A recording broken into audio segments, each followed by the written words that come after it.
Arr, grog. Hey everyone, it's a Sideshow podcast with me, Peter Fickling, Keri and Matthew Weir. Guys, it's been a weird week. I have fallen out of love with Vince, which I never thought would happen. I did think of you, Peter, when he was being a dick Yeah. and thought, will you defend it in any way possible? And then I saw your tweets and thought, no, you're not going to, are you? Do you think it's possible to defend him? I mean, do you think? No. No. It's quite.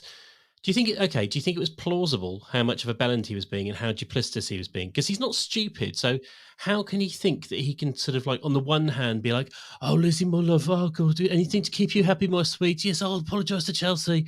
And then the next minute he's round David's going, and that's it. I'm calling in the loan. Like, it just doesn't make any sense. Yeah, I too felt for you. I was thinking of you at those moments, but I will say that I think his character, the reaction he had was entirely plausible. I think for Vince, I can totally see that Vince would have been hot-headed and reacted like that. And right, you might be falling out of love with him. I quite like the idea of Vince returning to this cartoon villain who's going to, be malevolent and balls up. I mean, I said months ago he was going to get up on the roof and rip the solar panels off. Yeah. And I think someone at the time said, "Oh no, it'll be fine because there'll be a I don't think it was you, Keri, but I think someone in response to the podcast said, "No, it'll be written in the contract. It'll be fine. You can't do that." Well, he's put a little like the Death Star is fallible. You can blow it up by shooting down that tiny little hole. Yeah. He shot David right in his hole. He shot David right in the hole. Yeah. I was really disappointed we couldn't see David's face at that moment. Oh God. That was enjoyable. I think he wasn't going to go full solar panel until they said your performance in the bull. Yeah. And he repeated it, didn't he? He said, "My performance." And I think at that point he was like, looking at them, looking at the solar panels and thinking, right, sunshine. You think it's spontaneous? I think the solar panel bit was spontaneous, yeah. I think he went round there just to say, like, let's stay out of each other's way for a while. And I think greeted with David and Ruth, I imagine David was holding the broken rotating cow brush in his hand for self-defense as well. And I just think he just looked at them. I imagine them like the farmer and his wife painting. And he was just like, "Nah, do you know what? I'm going to you over even more." Yeah, he's very reactionary, isn't he, Vince? Especially when where his daughters are concerned. And of course, his apology was only because Elizabeth shoved him towards the apology. Completely transactional. Yeah. I mean, apparently Lizzie loves him, but I can't see how she could be asked to stay with someone who's this inconsistent and flying off the handle all the time. The relationship's she's not been with him that long. I feel like she's best off just dumping him. And I miss original Vince. Fluffy, cuddly, fun Vince. Not too cuddly. So one thing, like this, he must be quite a sort of hulking, sort of formally muscly, kind of like big man, because of the way that Leonard was sort of saying Ben's scared, or the way that you can see he's terrified. Yeah. So I mean, the only reason I mention it is because it does seem implausible that like David, because David's often talking about planting one on someone. Like you get the impression he's quite a kind of like a gangland style kind of big man. Yeah, maybe you don't have to be a certain size. He's just sort of a bit mad, isn't he? A bit Frankie Fraser type thing.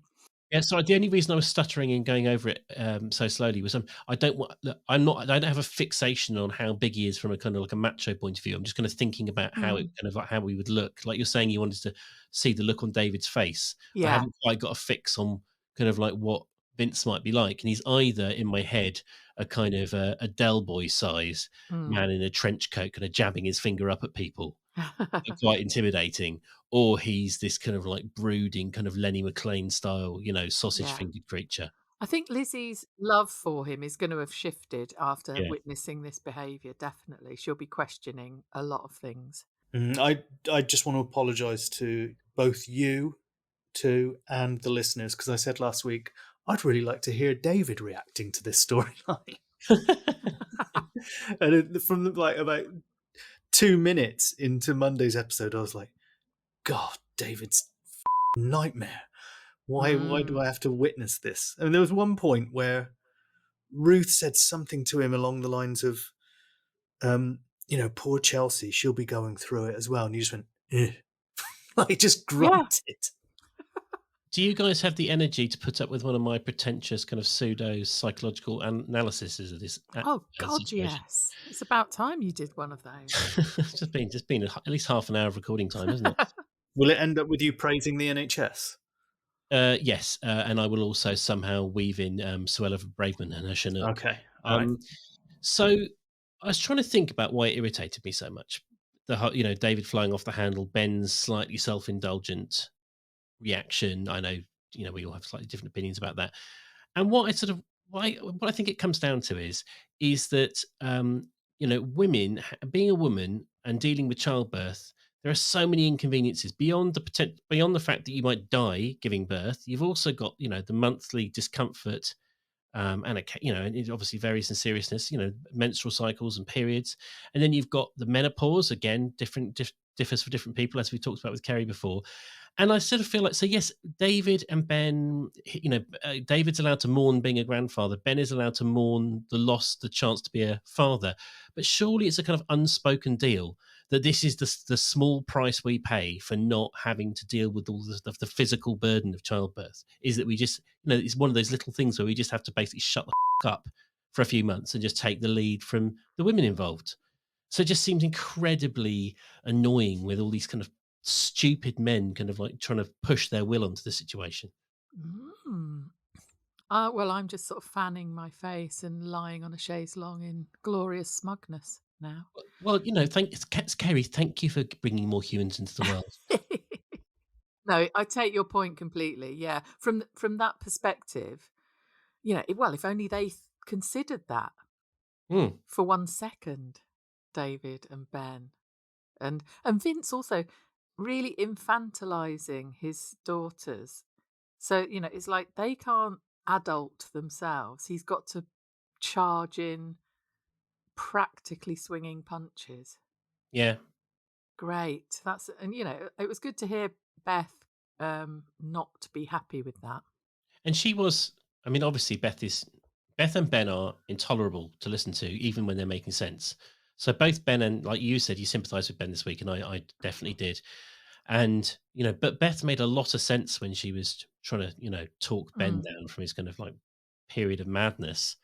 And I don't think that's too much of an exaggeration, actually. Yeah, because didn't she say something like, God, if I have to hear one more man sort of saying that they're doing something really weird for my benefit. Yeah, when he came back, I was expecting him to come back with Ben on a butcher's hook from the abattoir, to come dragging him in and just put him down on the table. Yeah, she did say that. That was in reaction to Vince going round the macho posturing to the stables. Yeah. Well, the other thing was like, with this kind of Vince's and occasionally David's sort of like propensity for violence, I can imagine punching someone who is trying to, like, being unpleasant to Cyrus in the moment. I can imagine knocking someone to the ground. But what I can't imagine doing is being cross here, going out the front door, walking 3/4 of a mile down the street, knocking on a door, that door opens, and still having that anger. Like, it just seems irredeemably childish to be able to maintain that kind of instinctive or kind of like immature anger. Yeah. Dislocate it to another, like, another situation. Like really hammering on someone's door with your fist, going, "You coward," really shouting his head off, whilst Ben was sort of simpering inside and saying, "Please stop." You know what, Keri? Isn't it more cowardly not to be able to just suppress one's own anger and go and support one's daughter through listening and conversation? I'm surprised he had it in him to go around there, because they've clearly been riding the ass off each other, haven't they, since they got back from the airport.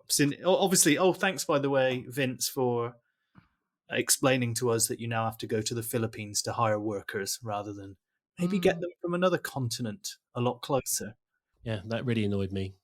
Yeah, someone suggested on Twitter, who was it? I wrote down who they were. Jenny Williams, who's at Jenny W Dog. She said, "Is Vince the grey man after all?" We've suspected it, haven't we? I would have said absolute bullshit before. I think I have said absolute bullshit before. But after today's nonsense, I mean, in order for him to be the grey man, he would have to have multiple personalities or be able to flit between different situations and have different personas for those different situations. And that's definitely what we saw today, wasn't it? Yeah. I was just wondering whether did the slaves as we knew them, awful term, obviously, etc., but did they ever see him? Don't think so. Okay. Not sure. No, I mean, obviously, Philip, Kirsty, Chelsea, Jazza. I don't think in terms of the orbit of Vince, there was ever a crossover there. So no. Yeah. There's an awful lot of Vince hate on Twitter.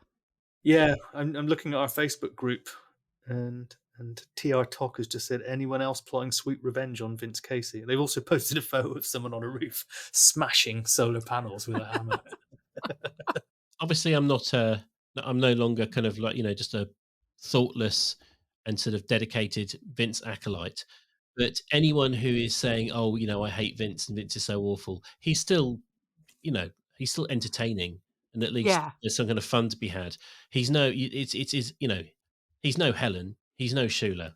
It's not, Yeah, different category altogether. You have to think. I mean, Vince needs to be careful here, because if David just concedes and says, "All right, Vince, I tell you what, get up on the roof with me, and we'll take these panels down," because he's got form, hasn't he, David, and getting people up on roofs. I do think slow there. Yeah. Don't you think? I do worry for Ben. I know he's been a bit of a dickhead, obviously, but I do worry for him mentally because we heard him simpering inside when the door was being banged in. Now, if that solar panel loan is called in, and if it makes Brookfield go tits up, he'll feel responsible, won't he? And I just think, is he going to be on the edge of, I don't know, someone mentioned on Twitter suicidal ideation and Sorry to be thick, Gary. What's ideation? imagining yourself doing it, isn't it? Oh, right. Or having thoughts of. Okay, right. So sort of, yes. Tell you who I need to rock up in this situation with a load of money in the moral bank is Rory, just to show up. Like, get Julianne to drop him off and say, "Got anything to say about me shagging an older woman for cash anymore, Ben?" Yeah. As Brookfield is in flames. I also there's something a bit worrying. It's a bit like when your parents tell you your rabbit's gone to live on a farm. Ruth said of Ben, "He's with Pip now." It sounded like he'd crossed over into the other side. Good, is she dead? That'd be nice. That'll cheer me up. Oh, God. Yeah, Ruth was a bit weird at times. I mean, she was nice. Well, she called Tracy, didn't she? Sorry, getting confused. I thought that was good. Some of the women did act really well this week. Like Natasha uncharacteristically did. Ruth uncharacteristically did. She was juxtaposed with David the whole time, though. Yes, she was. And I almost could hear Ruth sort of going, "God, am I married to this idiot?" A couple of the guys were good too. Leonard was great. And Freddie was great as well. Yeah, good old Leonard. Saying like, you need a pie and chips, not shitty old soup. I thought of you, Keri. Of course I thought of you. He's going to break the news to Jill by taking her out for a relaxing drive. The last time we heard him in a car with Jill, he was like doing handbrake turns around a racing track. Can you imagine him just taking her out to break the news and like doing donuts on the green? But apparently she took it really well, didn't she? Oh, well, never mind. Yeah, possibly. She's getting her pendant back. That's why. How would you get to 90 years old or however old she is and not have a kind of well-rounded perspective on stuff like this? You must have seen it all 1,000 times. Well, someone needs to tell Peggy in the window. Yes. There was a massive contrast, I thought, as well, between how Tracy handled it as a parent and how Ruth and David handled that as a parent or as parents, and how Vince handled it as a parent. There was a lot of, oh God, who would you rather have as your parent this week? I think, Keri, you're obviously able to talk about this better than the rest of us. Mm. But I think if you're a single mum, then your relationship with your kids, you're leaning on them to a large extent for sort of emotional support in a way that Mm. a co-parent doesn't necessarily. I mean, I'm not telling you, I'm asking. Oh yeah, definitely. It's on top of all those other things you listed off about being a woman and what you have to go through.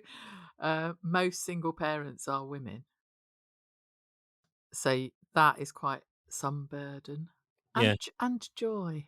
But it is difficult. It takes some doing to be there for your kids and to make sure that they are well-rounded individuals, as opposed to Ben.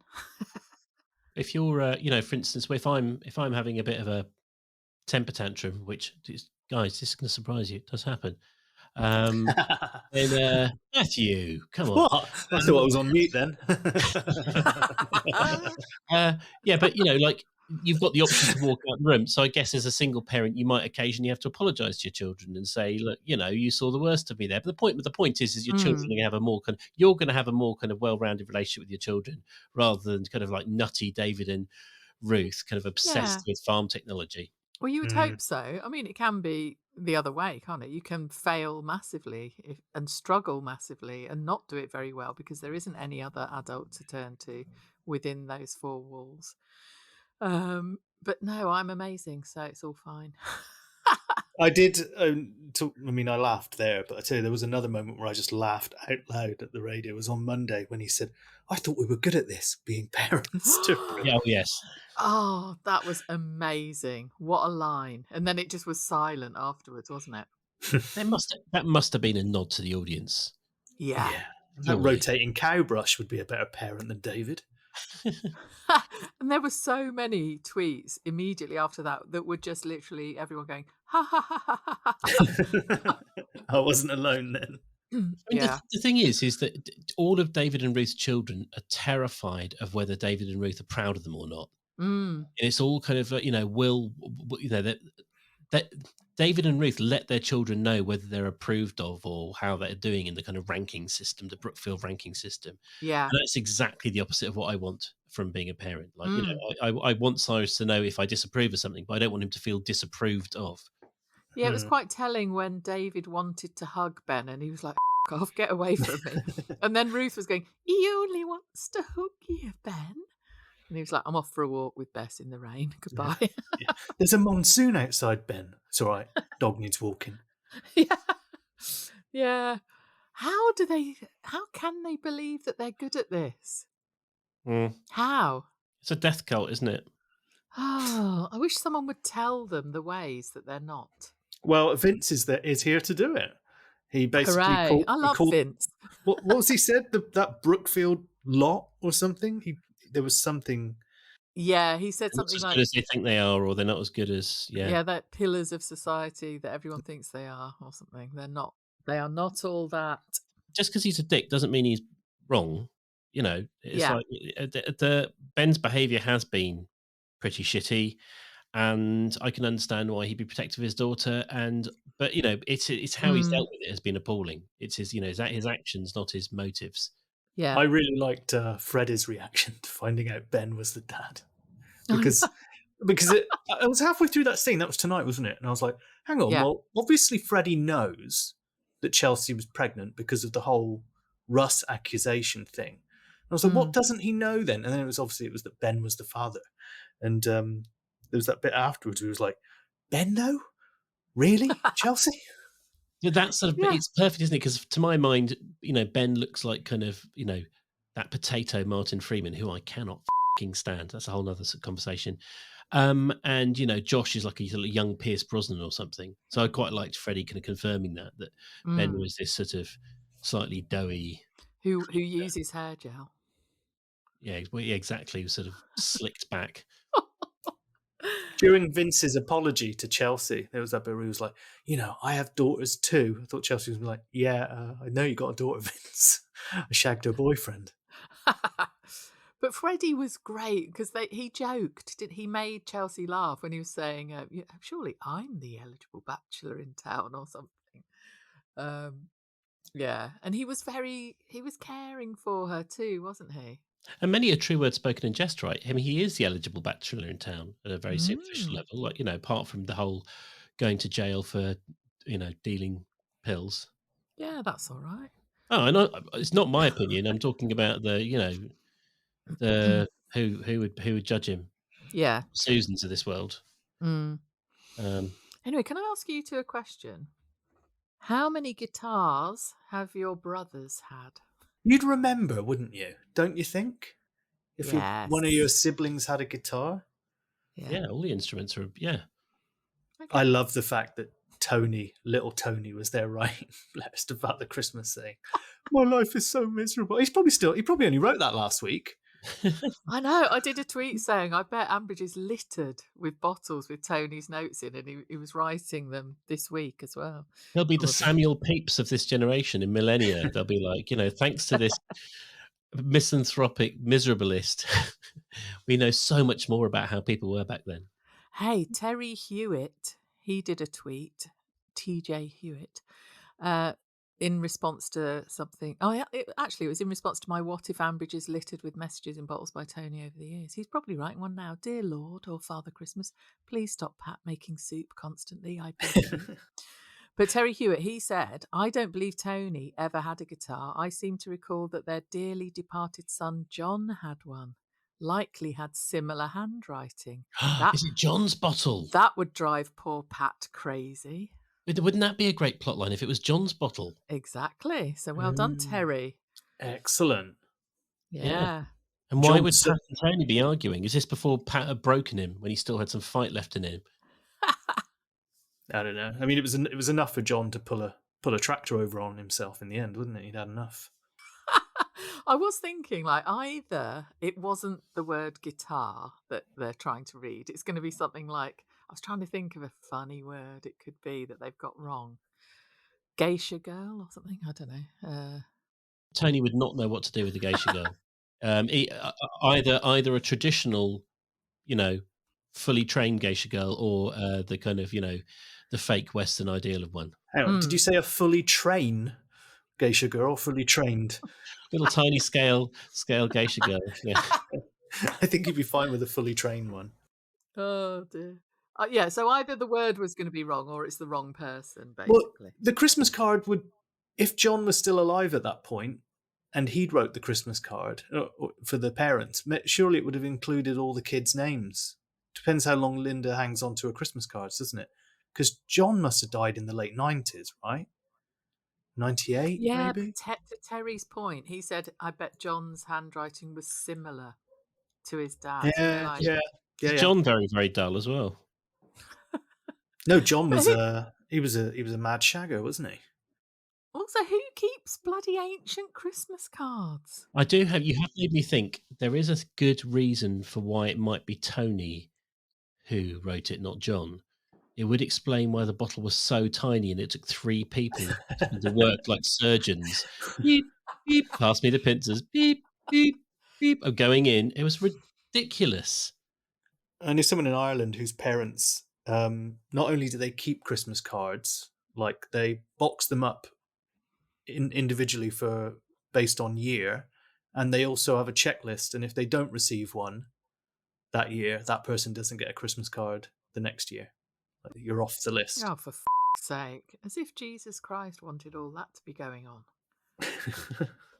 Yeah, he'd be like, I did good work here. Why are you sending each other cards? Why have you got all those bloody boxes of cards? That sounds like hoarding behaviour crossed with psychopathy. People do it. Talking of what? Can I say psychopathy? I'm much more comfortable with that. Okay. There's the stress there. And they borrowed Pat's soup recipe for the witch, didn't they? Peel of turnip, pinch of misery, sprinkle of emasculation. Did you mention Pat? I did mention Pat.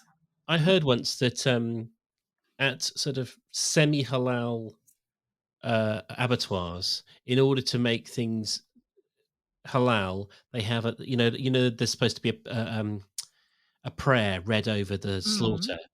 And so what they have is they basically have it sped up at 1,000,000 miles an hour. So as each chicken goes through, it's like, Oh, here we go. yeah.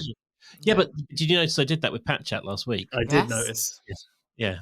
Is So that how it's going to be forever now? no, not necessarily, but I feel like depending how much Pat we have, I Mm. have to I have to speed up or slow down accordingly. I So was this I will was probably hoping be for slow. a sexy Vince jingle after. Okay. Uh, but all my jingles are basically the same theme. I do some kind of wah wah guitar, and then I do a kind of Barry White style kind of northern kind of growly voice. That's it. We're never gonna get another Justin sexy time moment, are we? So we just have to live for Vince getting it on. Here's something that was bothering me, Peter. Maybe it'll bother you more than it bothers me. If Beth goes, does Vince go? And do you think this is both of them leaving the show? Yes, could be, couldn't it? Because if Elizabeth does finish with him and gets soap, would he hang around? I mean, No, he could do. He could do. I mean, he's proven to be quite vindictive. So you look at Russ. Russ was treated specifically quite shoddily by Lily. Not Mm. obviously there's the general argument, but he was treated badly by Lily, and so he's turned away and stayed away. I can imagine Vince would want to make trouble, especially if you go all the way back to the first mention, Eddie and David at the market Mm. talking about what a nasty piece of work Vince was. So yeah, he could stick around just to get his Flex. vengeance. He'll flex, won't he? He won't want to be seen as being sort of ushered out No, without a fight. and he could make he's also got the money to do obnoxious things like buy the bull just to be a dick, or like Mm. there's plenty of stuff he cash like that. The script writers can do what the hell they want. Yeah. So these Manilians that have got butchery skills, he's got his business interest in the local area, hasn't he? So Yeah, he doesn't, he's not going to up sticks away from that, I wouldn't have thought. no, he does it at the very least. He might be someone who Eddie would bump into at the market, or there would be problems with it because what's happening with David and a few other farmers were trying to get together a consortium to have their own abattoir to sort out problems. That was Oh, he something that was might mess going that on. up as well then. Yeah, so there are lots of he's still very much bolted on to all of their businesses, isn't he? uh, that BL board were looking at a new contract thing as well, weren't they? I think about abattoirs, Yeah. processing meats.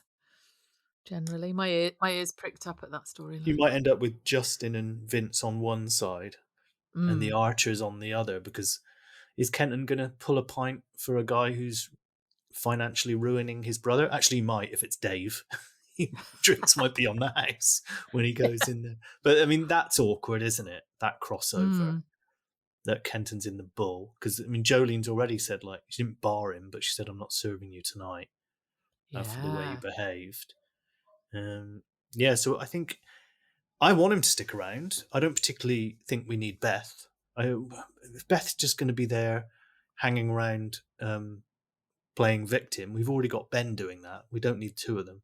I still think there's a little bit of I still reckon there's going to be something in the future with Ben and Chelsea.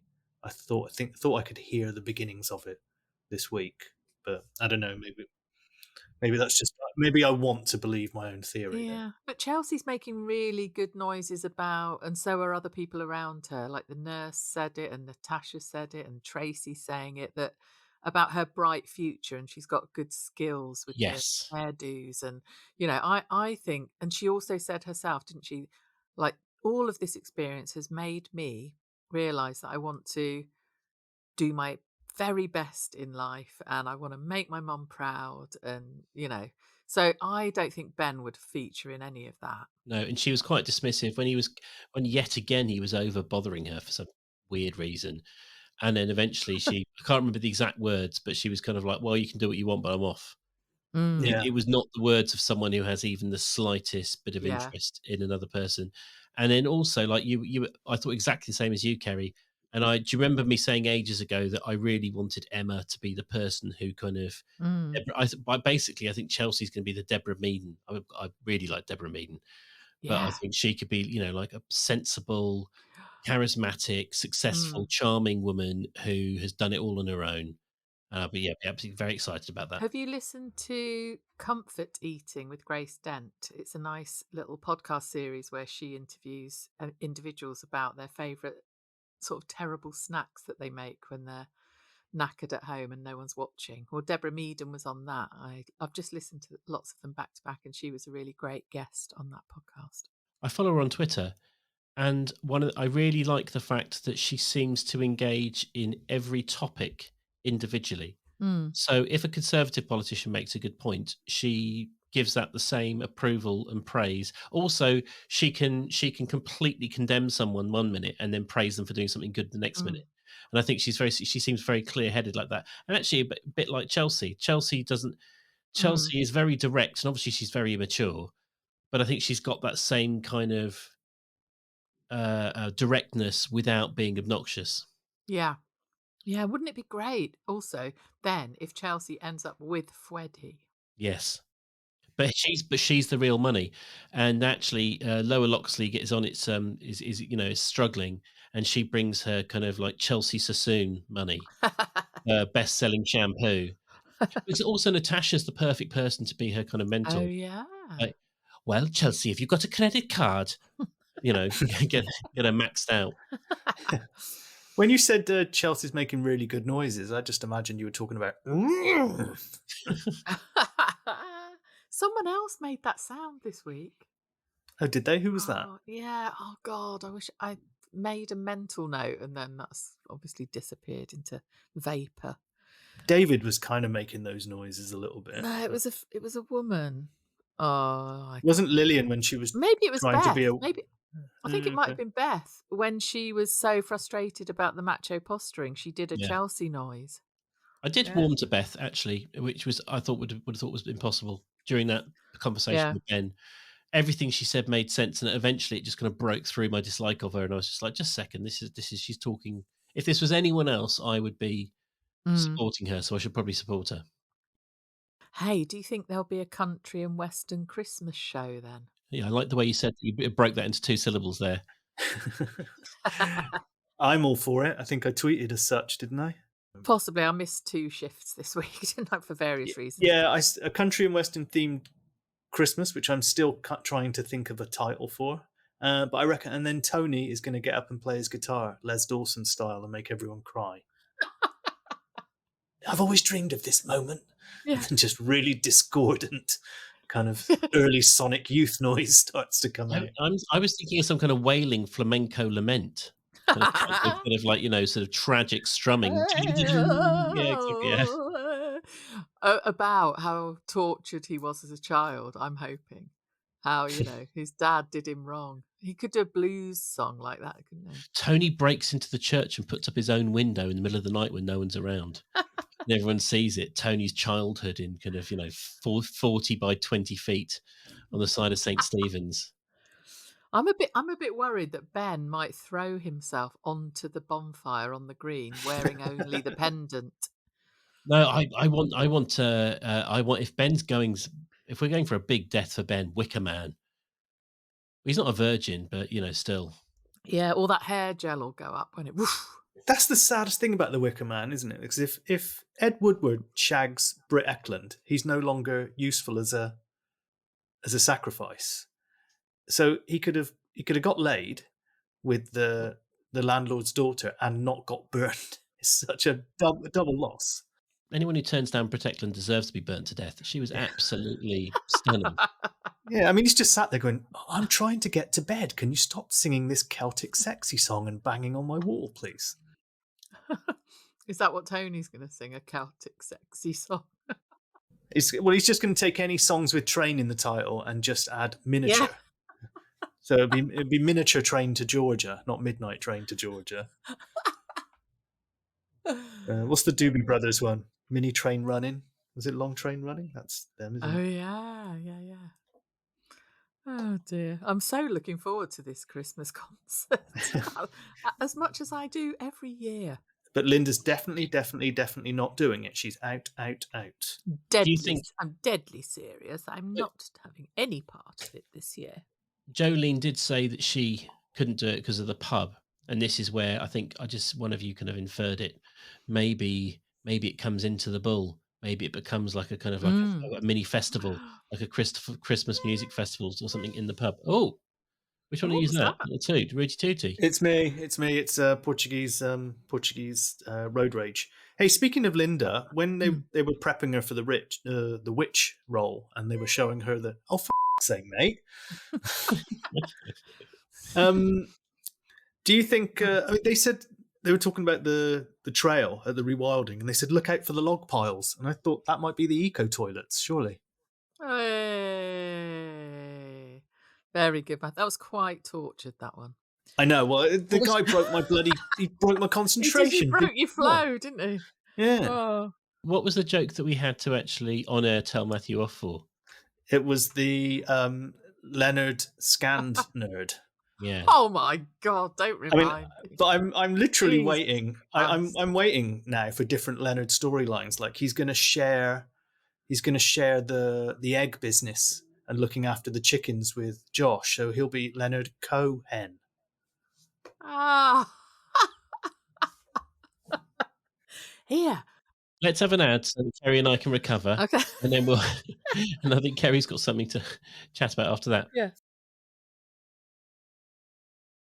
No, I like your idea about the Christmas show being in the pub because I did really enjoy the episode this week where it was in the pub. I was talking to Jeremy, my friend, lovely Jeremy, who'll be listening to this, about it. And I think it was something to do with the sound effects in the background and the chinking glasses and the fizzing of the squirter for the lime and soda and chit chat in the background. And then I realised it's just that I like pubs.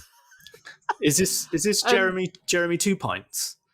Yeah. When we were in Bar of Soap, he came upstairs with 2 pints. I was like, "Oh, is that one for Keri?" And he was like, "Nope." That's him. Yeah. But I really enjoyed the Bull episodes where people are coming and going up to the bar, going away. You hear a little snippet, they get their table, I just loved the venue this week.